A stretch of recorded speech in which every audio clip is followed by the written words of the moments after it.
What's going on, everybody? Tanner here with another video. Today we got a special guest. Some of you guys know him already, Mr. Scott Hilse. What up? So I'm gonna let him give like a little 30-second introduction on who he is, and we're gonna get into some good stuff for you guys. I'm all about the one product stores nowadays. Branded one product stores. I like to keep it simple. I like to keep it sweet and straight to the point, and so does the customer. You got the attention spans this small nowadays, so you got to make your website about this small too in terms of content in order to funnel them the quickest way, and that's what I do. I focus on making 5 brands out of 5 products, then 1 brand out of 5 products. That's in the simplest terms what I do. Simplify it. Simplify. But I guess that's like a pretty common question. One of the things I want to cover, because those of you that do know him, you know, he's known as the one product dropshipping guy. You know, that's what he's taught, and you know, it's been a big question ever since I got into dropshipping, you know, started making videos, all that stuff. Tanner, one product store, niche store, general store.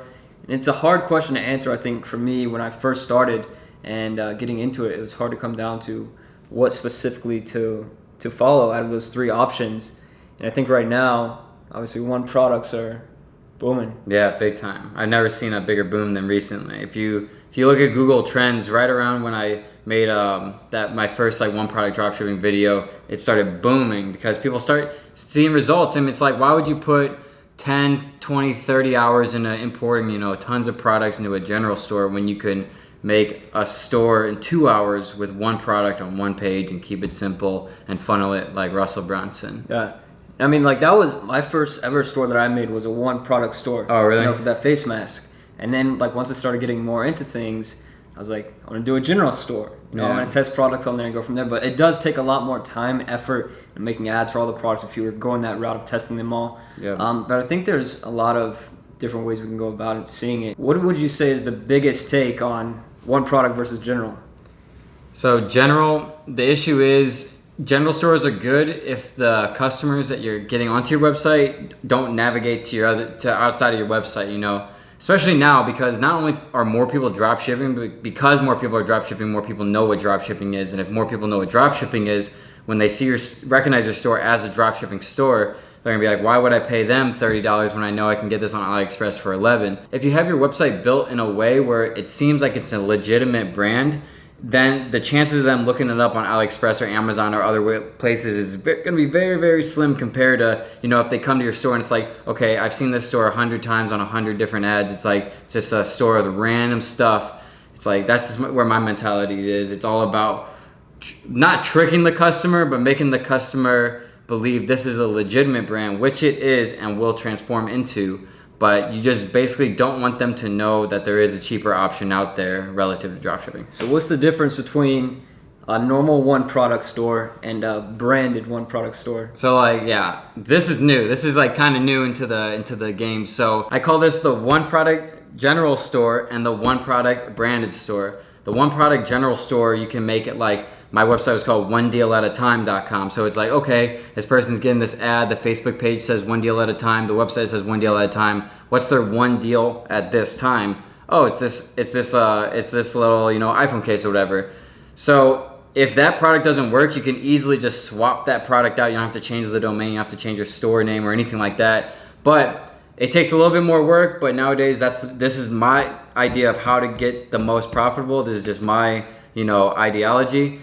If it's a branded one product store, so say a fidget spinner, I know this is like, it's completely outdated, but like if you have fidgetspinner.com, SEO, your SEO is going through the roof, especially if that takes off and you try to get copycats.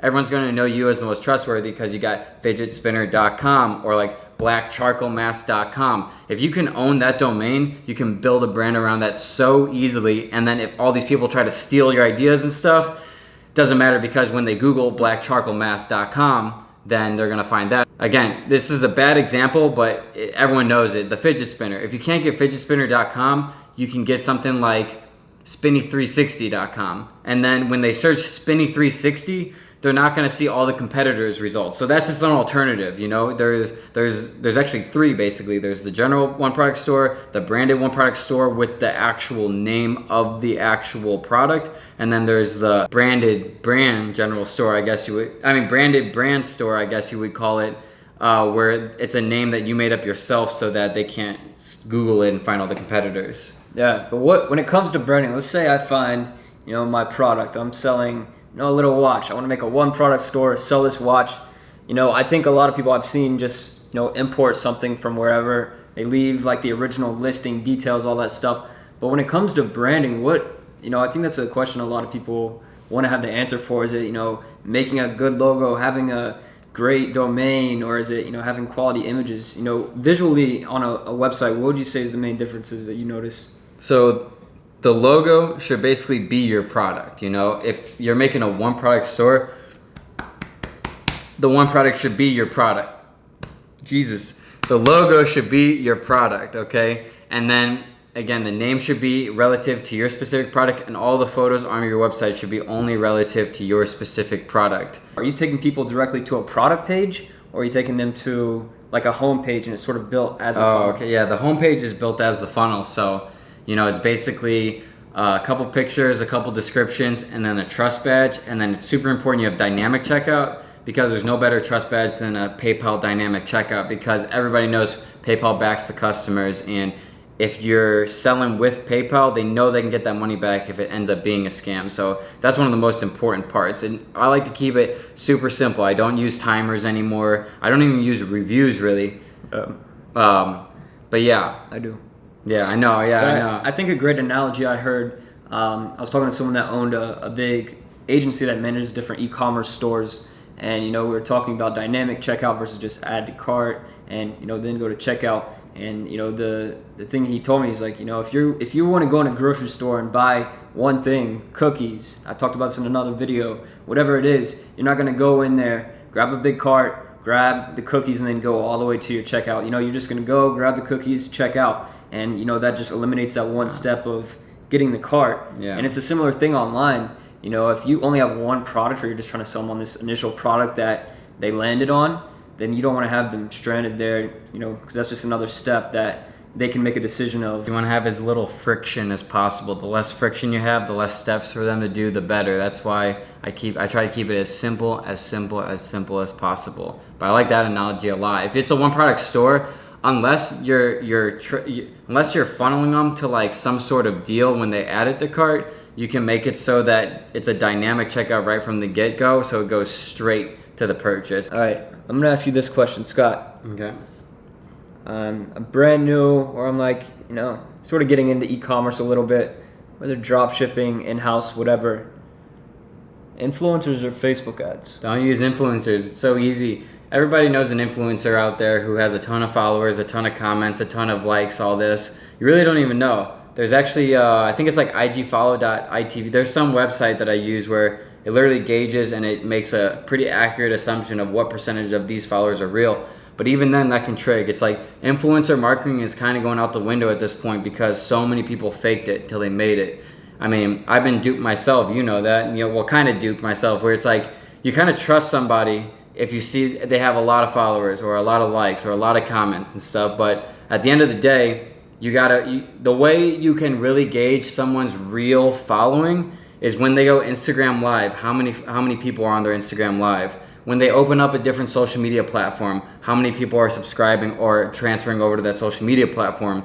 A lot of times you'll see people with millions and millions and millions of followers, and then they can't even get more than like, a couple thousand YouTubers. I mean, even if that. Or you'll see people with millions and millions of followers, and then they go live and they get like 30 people on the live. It's like, it's not a good look at all, and that's basically the best way to find your true influencers. If you can find like someone going live and getting thousands of people on their live, that is someone you should definitely look into doing the influencer marketing to. But I just never have, because I know it's really easy to burn money that way. Yeah. And a lot of people's jobs are surrounded by just getting money for influencer marketing when they're not a real influencer to begin with. Yeah, I'm gonna have to disagree with your answer of no.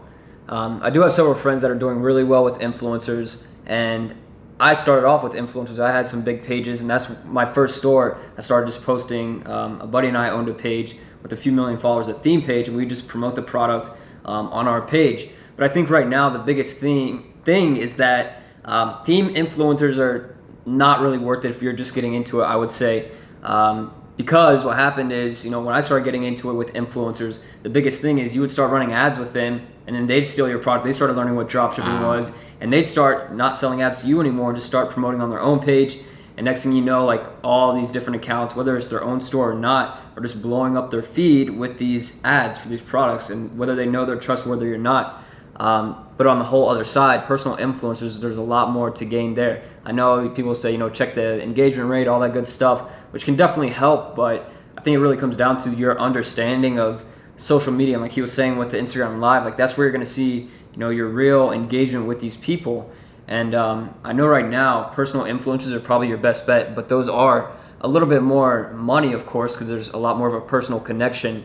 But I think what you need to do is really just know a product and have something that's worked maybe on another platform or with a small influencer and go from there. Because if you do have something that can work really well and you connect it with an influencer in that niche or whatever the product is, you can get some crazy returns. And you just have to know what you're looking for. Like I see a lot of on Snapchat Explore, there's like always these like girls on there like just posting stuff that blow up just from Explore. And then you see their Instagram and like they're not used to it. And that's one way just to find these girls and get like cheap rates before they really understand what's going on, or if they get like a manager or whatever, because they just start getting views on Snapchat and they grow their Instagram and then they're like, oh, $200 for an ad? Yeah. Like, I'll do that any day. Yeah, I wouldn't necessarily say don't use influencers. I'm just saying make sure you're using the right influencers. And then one more thing I want to say about that is have them send you a screenshot of their story at that moment so they can't fabricate it of how many people are viewing their story. Because a lot of these people have millions and millions and millions of followers and getting 5,000 views on their stories. It's really, that's basically, those three things are the best way to gauge on whether this person's even worth giving money to. Yeah, of course. Never go in blindside. You always want to ask them for their analytics, see their profile visits, story views, impressions, all that good stuff. You really just have to, I think with all this in e-commerce, it comes down to doing your own due diligence. Yeah. Whether it's paid ads, you're trying to do some free traffic stuff, building a store, finding products, it's all due diligence. There's no secret formula that works every single time. I know it's like cliche to say, but I think that's really how it is. Yeah, no, I agree. But my philosophy is you should always prove it on Facebook ads before doing influencer marketing. That's just my philosophy. Because if it works with Facebook ads, it's going to work with influencer marketing. That's a guarantee. But it's not always the same backwards. Yeah, I think it can be both ways. Could be. For sure. But I just never, that's just my personal philosophy. Yeah, most definitely. So Facebook ads is your thing? Yeah, I like Facebook ads a lot. Credit card points, that's where it's at. There we go. But let's get some people here, some realistic advice from Scott Hilse here on any position, beginner, advanced, making a lot of money with this, whatever they're doing.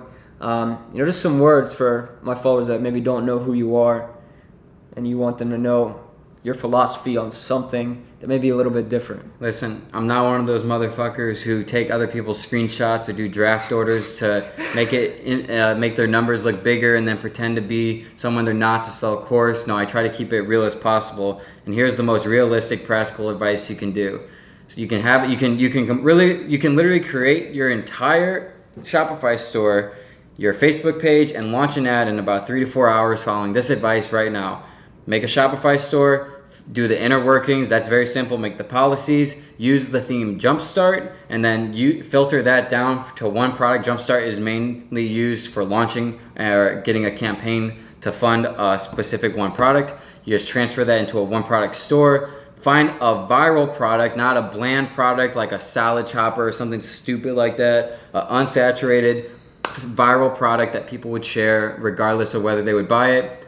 Make that at the bottom of that theme, and then go make a Facebook page and call it whatever your store is, and then boom, you can just launch your ad right there. I like it. That's one thing I like about Scott. Keeps it real for sure. Nothing to hide, just doing his thing, staying in his lane, having fun. Now we're in New York City. Yeah. I was just telling him, he was one of the first videos I ever watched. How I made $20,000 a day at 16. I was like, if he can do it, I can do it. It's crazy to think about. Yeah. Now we're hanging out. Yep. That's how it is. We're all people, guys. Nothing different at any level. Hey, that's what I think. Action will always trump work.